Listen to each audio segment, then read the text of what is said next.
देश भर में अवैध रूप से रह रहे बांग्लादेशियों और रोहिंग्या नागरिकों के खिलाफ कार्रवाई तेज कर दी गई है। दिल्ली में 175 संदिग्ध बांग्लादेशी नागरिकों को हिरासत में लेने के बाद मुंबई और ठाणे में भी कड़े कदम उठाए गए हैं। महाराष्ट्र पुलिस ने नवी मुंबई, ठाणे और कल्याण में बड़े स्तर पर छापेमारी की है। नवी मुंबई में बड़ी कार्रवाई। पिछले कुछ दिनों में नवी मुंबई के विभिन्न इलाकों में अवैध रूप से रह रहे बांग्लादेशी नागरिकों पर पुलिस ने कार्रवाई की। खारघर के कोपरा क्षेत्र से 4 बांग्लादेशी नागरिक, जिनमें एक पुरुष और 3 महिलाएं शामिल है, हिरासत में लिए गए। वाशी के एपीएमसी इलाके में भी छापेमारी की गई, जहां से एक पुरुष और 5 महिलाओं को पकड़ा गया। ठाणे जिले में अवैध रूप से रह रहे बांग्लादेशी नागरिकों के खिलाफ बड़ी कार्रवाई की गई है। प्राप्त सूचना के आधार पर मानपाड़ा और भिवंडी पुलिस ने 25 बांग्लादेशी नागरिकों को गिरफ्तार किया है। उनके पास भारत में अपना निवास सिद्ध करने के लिए कोई आधिकारिक दस्तावेज नहीं पाया गया। यह कार्रवाई मानपाड़ा पुलिस को मिली गुप्त सूचना के आधार पर की गई। पुलिस को पता चला कि 7 बांग्लादेशी नागरिक डोंबिवली में एक स्थान पर रह रहे थे। पुलिस ने जाल बिछाया और इन 7 नागरिकों को गिरफ्तार कर लिया। इसके अलावा भिवंडी पुलिस ने विभिन्न स्थानों पर छापेमारी कर 18 बांग्लादेशी नागरिकों को गिरफ्तार किया है। इन सभी के खिलाफ विदेशी नागरिक अधिनियम और भारतीय दंड संहिता की संबंधित धाराओं के तहत मामला दर्ज किया गया है। नवी मुंबई परिसरामध्ये जे इलिगली स्टे करणारे फॉरेन नॅशनल्स आहेत त्याच्यावरती गेल्या काही आमचे पोलीस आयुक्त माननीय मिलिंद भारंबे सरांच्या इन्स्ट्रक्शन्स नंतर आम्ही काम ऑलरेडी सुरू केलेलं आहे। यापूर्वी पण आम्ही डिसेंबर महिन्यात विशेषतः लक्ष देऊन आफ्रिकन नॅशनल्सवरती कारवाई करायचो। त्याचाच पहिला पार्ट म्हणून 12 डिसेंबरला आम्ही साधारणतः 70 आफ्रिकन नॅशनल्सवरती कारवाई केली, ज्यामध्ये 16 लोकांना अटक केली आणि त्यांच्याकडून 12 कोटी रुपयाचा एनडीपीएस ड्रग्सचा जो मुद्देमाल तो जप्त केला।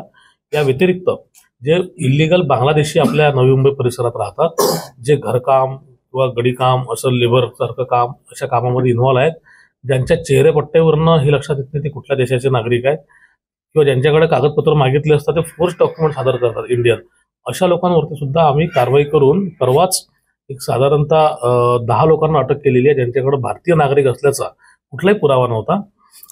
एक ज्याच्याकडे व्हिसा संपलेला होता त्याला डिपोर्ट करण्यात आलेला आहे आणि 55 लोक अशी आहेत की ज्यांचे पत्ते हे पश्चिम बंगालमधले आहेत, मात्र ते जेन्युइन आहेत की फेक आहेत त्याचे व्हेरिफिकेशनसाठी आम्ही डॉक्युमेंट ऑलरेडी स्टार्ट केलेलं आहे। जर ते फेक निघाले तर पुढची कायदेशीर प्रक्रिया आम्ही पार पाडू। मात्र टप्प्याटप्प्याने संपूर्ण नवी मुंबईत ज्या ज्या ठिकाणी हे बांगलादेशी लोक राहतात यांचे ऑलरेडी फिगर्स आणि मॅपिंग करायला आमची सुरुवात झालेली आहे। याच्यामध्ये आता जे अटक केली याच्यामध्ये 8 महिला आहेत, 2 पुरुष आहेत आणि जे 55 लोकांची माहिती आम्ही व्हेरिफिकेशनसाठी मागवलेली आहे त्यामध्ये 30 पुरुष आणि 25 महिला आहेत। गुन्हा दाखल झाल्यानंतर डिपोर्टेशनची पण कारवाई यापूर्वी पण करण्यात आलेली आहे, यानंतर पण ते सुरू राहील। चालू वर्षात आतापर्यंत साधारणतः 653 लोकांवर अशा प्रकारची कारवाई आम्ही केलेली आहे आणि ब्लॅक लिस्टेड लोकांचे प्रस्ताव 569 लोकांचे पाठवून त्यातले 496 लोकांना ब्लॅकलिस्ट सुद्धा करण्यात आलेला आहे।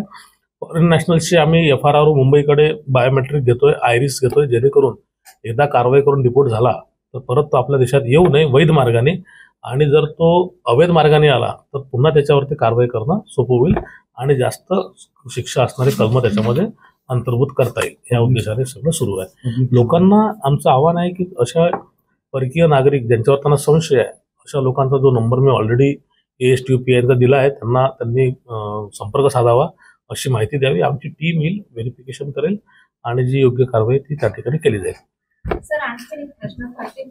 आम्ही जसं सांगितलं यापूर्वी की 30+ सुरुवात व्हायच्या 18 दिवसापूर्वीच म्हणजे 12 तारखेलाच आम्ही सगळ्यात मोठी मॅसिव्ह रेड केली, ज्यामध्ये आम्ही 70 आफ्रिकन नॅशनल आणून 12 कोटीचा मुद्देमाल जप्त केला। हा ड्राईव्ह आमचा कंटिन्यू सुरू राहणार आहे। यापूर्वी पण तुम्हाला माहिती असेल 2022 मध्ये पण 23 मध्ये पण 30% तोंडावरतीच आपण मोठी कारवाई खारघरमध्ये पण केली होती आणि त्यानंतर सगळे आफ्रिकन नॅशनल आपली हद्द सोडून पळून गेले होते। जे असतील त्यांनी पण त्यावेळेस ड्रग्सचं प्रमाण म्हणजे अशी एकही इन्सिडेंट रिपोर्ट सुद्धा झाला नाही माहिती आहे का ज्या ठिकाणी ड्रग्सची विक्री सुरू आहे।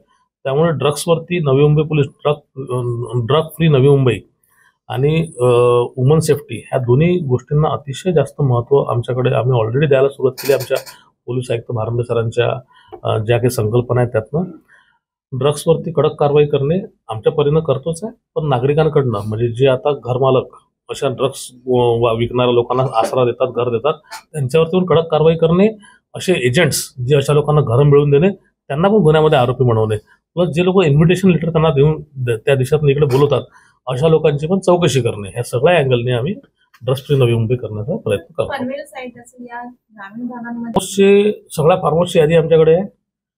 पोलीस स्टेशनच्या सोबत आमच्या क्राईमची युनिट्स त्या ठिकाणी आहेत.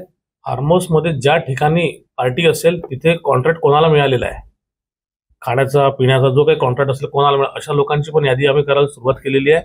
त्यातनं सुद्धा आम्ही माहिती कलेक्ट करणार आहोत. म्हणजे फार्मर्सवाल्यांना पण आमचं सांगणं आहे की त्यांनी किती लपून असा प्रकार करण्याचा प्रयत्न केला तरी ही माहिती आमच्यापर्यंत पोहोचणारच आहे आणि आम्ही 100% अशा ठिकाणी रेड करून कारवाई करणार आहोत. कुठल्याही पद्धतीने रेव पार्टी किंवा ड्रग्सचा सप्लाय होणारी पार्टी चालणार नाही, याची आम्ही काळजी घेणार आहोत. त्यामध्ये मग आम्हाला मदत जर तिथल्या घरकाम करणाऱ्याची घ्यायची असेल, तिथल्या कुठल्या कॅटरिंगवाल्याची घ्यायची असेल, तर सगळ्या पद्धतीची मदत घेणे आणि अशा लोकांची यादी ठेवणे याचं काम आम्ही ऑलरेडी सुरू केलेलं आहे. डाटा मिळेल का किती फार्म हाऊस आहेत काय ते लिस्टच आहे, ते देतो.